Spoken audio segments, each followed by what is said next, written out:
Assalamualaikum warahmatullahi wabarakatuh. Selamat pagi dan salam sejahtera bagi kita semua.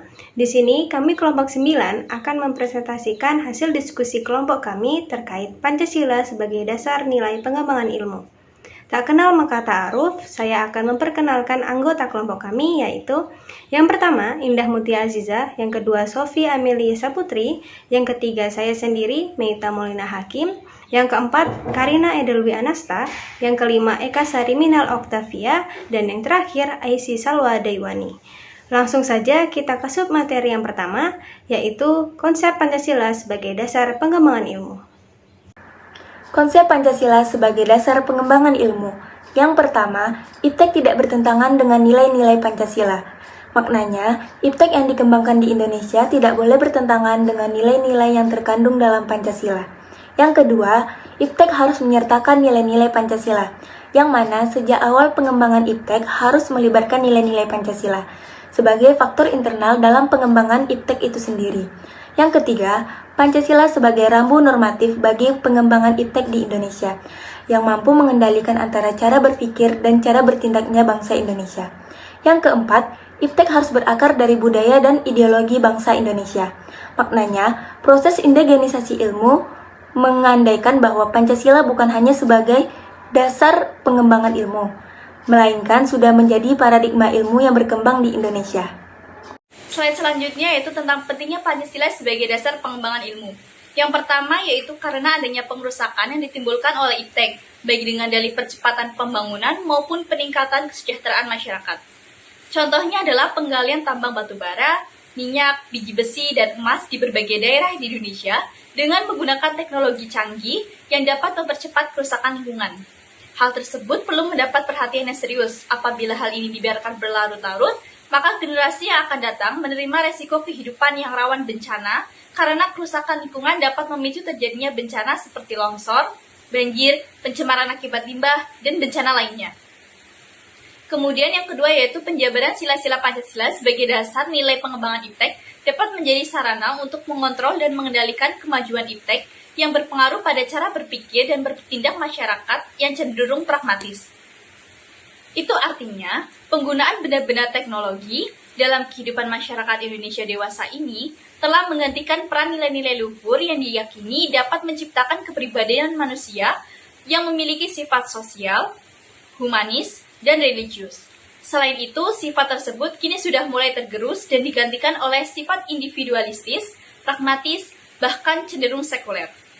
Kemudian yang ketiga yaitu nilai-nilai kearifan lokal yang menjadi simbol kehidupan di berbagai daerah telah digantikan dengan gaya hidup global. Contohnya yaitu seperti sikap bersahaja digantikan dengan gaya hidup bermewah-mewahan, solidaritas sosial digantikan dengan semangat individualistis, dan musyawarah untuk mufakat digantikan dengan voting. Untuk slide selanjutnya, yaitu peranan nilai-nilai dalam setiap sila Pancasila. Sila pertama, sila ini melengkapi ilmu pengetahuan dengan menyeimbangkan antara rasional dan irasional, antara rasa dan akal. Sila kedua, sila ini memberikan arah dan mengendalikan ilmu pengetahuan sesuai fungsinya, yaitu untuk kemanusiaan tidak hanya kelompok dan lapisan tertentu. Sila ketiga, persatuan Indonesia. Sila ini mengimplementasikan universalisme dalam sila-sila lain. Sila keempat, sila ini bermakna mengimbangi otodinamika ilmu pengetahuan dan teknologi. Eksperimen penerapan ilmu harus demokratis. Dan pada sila terakhir yaitu sila kelima, sila ini menekankan 3 keadilan yang disebut oleh Aristoteles, yaitu keadilan distributif, kontributif, dan komutatif. Selanjutnya, esensi Pancasila sebagai dasar pengembangan ilmu.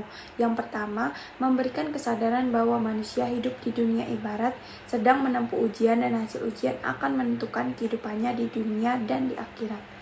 Yang kedua, prinsip kemanusiaan. Manusia diperlakukan sesuai dengan kodratnya, yaitu keinginan untuk memaksimalkan kemampuan. Yang ketiga, harus menjunjung tinggi prinsip persatuan Indonesia dalam kerja profesionalnya yang dilakukan dalam hubungannya dengan rasa nasionalisme yang kuat dapat menghasilkan produktivitas yang lebih optimal. Yang keempat, memberikan arahan asa kerakyatan yang mengandung arti bahwa Pembentukan negara Republik Indonesia ini adalah oleh dan untuk semua rakyat Indonesia. Yang kelima, memberikan arahan agar selalu diusahakan tidak terjadinya curang atau gap kesejahteraan di antara bangsa Indonesia. Selanjutnya yaitu urgensi Pancasila sebagai dasar nilai-nilai perkembangan ilmu. Yang pertama, perkembangan iptek Indonesia tidak benar-benar berakar dari Indonesia, sehingga perkembangan iptek di Indonesia berorientasi pada negara barat. Yang kedua, perkembangan ilmu pengetahuan di Indonesia lebih berorientasi pada prodi-prodi pasar, sehingga prodi-prodi yang laku keras di perguruan tinggi di Indonesia adalah prodi-prodi yang terserap oleh pasar. Yang ketiga, pembangunan ilmu pengetahuan dan teknologi di Indonesia melibatkan masyarakat luas sehingga hanya menyejahterakan kelompok elit yang mengembangkan ilmu science oriented. Selanjutnya, dinamika dan tantangan Pancasila sebagai dasar pengembangan ilmu.